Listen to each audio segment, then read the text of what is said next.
If you could spend 24 hours in one day with anybody, dead or alive, uninterrupted, who would it be and why? I would really want to talk to Tesla, Nikola Tesla. He was one of the most fascinating, futuristic people, and unfortunately, society didn't treat him well. Civilization didn't understand how far ahead he was.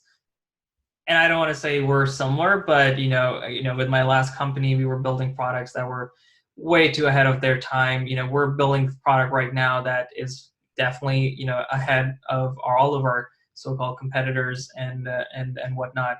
Everything he was doing, from global energy, electricity, over the air, to the inventions he built, the conspiracy. I love conspiracy theories.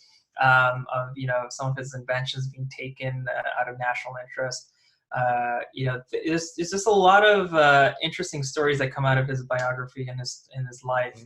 And he was very perseverant. He did not care about what other people thought. He built his own. He designed his own things, and he had a lot of competition. I mean, Edison gave him a lot of competition, but he followed his own path and he made things work no matter what.